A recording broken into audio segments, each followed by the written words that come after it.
ចាសូមជម្រាបសួរលោកតាលោកយាយអ៊ំពូមីងបងប្អូនលោកគ្រូអ្នកគ្រូទាំងអស់គ្នាចាដែលតាមដាននៅក្នុង page គេដំណើរនៅថ្ងៃនេះក្នុងកម្មវិធីគ្រាន់តែគិតចង់នាំលោកអ្នកទៅគិតអំពីប្រធានបទខ្លីមួយក្នុងនាមយើងជាគ្រូជាអាណាព្យាបាលជាចាស់ទុំដែលយើងមានតួនាទីមួយនៅក្នុងការជួយដល់កុមារជួយអប់រំដល់កូនចៅរបស់យើងចាកន្លងមកនេះជាច្រើនដងខ្ញុំបានឃើញថាមានឪពុកម្ដាយមួយចំនួនគាត់គិតថា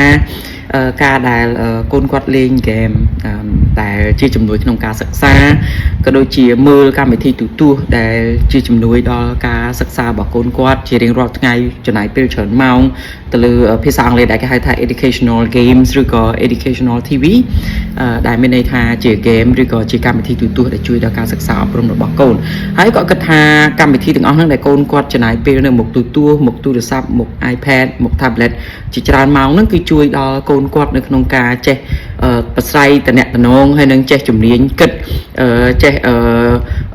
ច្រើនជាងដែលអត់មើលហើយខ្ញុំបានធ្វើការស្រាវជ្រាវទៅលើប្រធានបទនេះហើយបានរកឃើញថាជាការដែលមិនត្រឹមត្រូវទេចាគឺ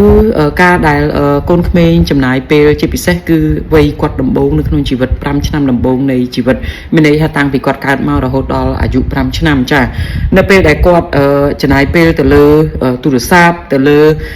iPad ទៅលើទូរទស្សន៍ហ្នឹងដែលយើងដាក់ឲ្យគាត់មើលមួយថ្ងៃច្រើនម៉ោងហ្នឹងគឺมันបានជួយគាត់នៅក្នុងការអភិវឌ្ឍខ្លួនគាត់ឲ្យបានរីកចម្រើននៅក្នុងការប្រស្រ័យតាក់ទងជាមួយអ្នកដទៃទេឧបករណ៍ទាំងអស់នោះគ្រឿងអេឡិចត្រូនិកទាំងអស់នោះចាទាំងទូរស័ព្ទទាំង iPad ទាំងទូរទស្សន៍ទាំងអស់នោះគឺកំពុងតែទាញកូនលោកអ្នកចេញពីការប្រស្រ័យតាក់ទងជាមួយនឹងអ្នកដទៃទៀតគឺវាកំពុងតែផ្ដល់នៅផលអវិជ្ជមានដល់ការលូតលាស់របស់កូនអ្នកទាំងអស់គ្នាចាដូច្នេះ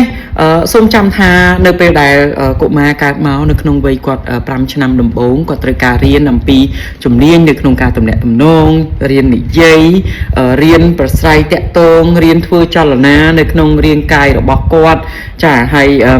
រៀនតាំងពីកម្រើកសាច់ដុំសូម្បីតែមាត់យើងក៏មានសាច់ដុំដែរចាក្នុងការនិយាយនៅក្នុងការមើលនៅក្នុងការស្ដាប់នៅក្នុងការដើរក្នុងការងើបឈរនិយាយទាំងអស់ហ្នឹងហើយតាំងពីកម្រើកម្រាមដៃម្រាមជើងទាំងអស់របស់គាត់ហើយរៀនតាក់ទងពីទំនាក់ទំនងនៅក្នុងសង្គមតាក់ទងពីអារម្មណ៍របស់គាត់ហើយរៀនតាក់ទងជាមួយនឹងការគិតដោះស្រាយបញ្ហាការដឹងស្គាល់ខុសត្រូវដែលទាំងអស់នោះគឺតម្រូវឲ្យយើងទាំងអស់គ្នាគឺមនុស្សដែលនៅជុំវិញគាត់គឺជាអ្នកដែលមានឥទ្ធិពលជួយគាត់នៅក្នុងការរីកចម្រើនអភិវឌ្ឍនៅចំណុចទាំងអស់នោះចាដូច្នេះសូមចាំថាការដែលយើងយកឧបករណ៍ទាំងអស់នោះដើម្បីឲ្យក្មេងនៅស្ងៀមជាច្រើនដងយើងឃើញថា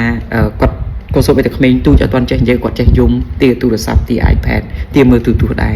ដូច្នេះលោកអ្នកទាំងអស់គ្នាយើងគឺជាអ្នកដែលមានតួនាទីនៅក្នុងការជួយឲ្យគាត់បានអភិវឌ្ឍរីកចម្រើនឡើងក្លាយជា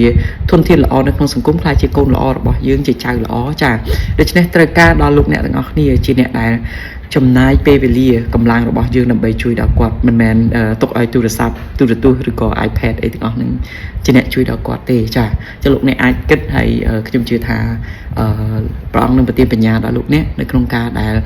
ជួយដល់កូនរបស់យើងចាពីព្រោះយើងក្នុងនាមជាឪពុកម្ដាយជាអាណាព្យាបាលគឺចង់ឃើញកូនចៅទាំងអស់បានរីកចម្រើនធំធាត់ឡើងជាធនធានមនុស្សដ៏ល្អប្រពៃប្រសើរសម្រាប់សង្គមជាតិចាសូមអរគុណសូមព្រះអង្គប្រទានពរ